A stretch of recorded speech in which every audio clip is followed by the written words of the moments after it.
Next யாருக்கு வந்து ஓட்டு போடுவீங்க? நம்ம டிவிக்கு தான். டிவிக்கு தான், விஜய்க்கு தான் ஓட்டு போடுவீங்க.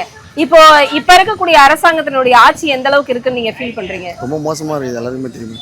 எல்லாத்துக்குமே தெரியும். இப்ப நெக்ஸ்ட் விஜய் வந்து ஆட்சி மாற்றம் இருக்கும் அப்படின்னு நீங்க நினைக்கிறீங்க? மாற்றம் இருக்கோ இல்லையோ மாற்றி கொடுத்து பார்ப்போம். அவன் கையில் கொடுத்தா என்ன நடக்குதுன்றது. அப்போ இப்போது இவனுக்கு வண்டி ஓட்ட தெரியுமா ஓட்ட தெரியாதுன்றது நம்ம முடிவு பண்ணுறது. வண்டியை கொடுத்த பிறகு தானே இப்போ ஓட்ட வேணா ஓட்ட மாட்டேன்றது தெரியும். வண்டி மூவ் பண்ணுறதை வச்சு தானே நீயே முடிவெடுக்க வேணாம். வண்டி ஓட்ட வேணா ஓட்ட மாட்டான்னு ஃபஸ்ட் நீ கையிட்ட அவர் கையிட்ட கொடுத்து பாருங்கள், மாற்றத்தை ஏற்படுத்தி பாருங்கள்.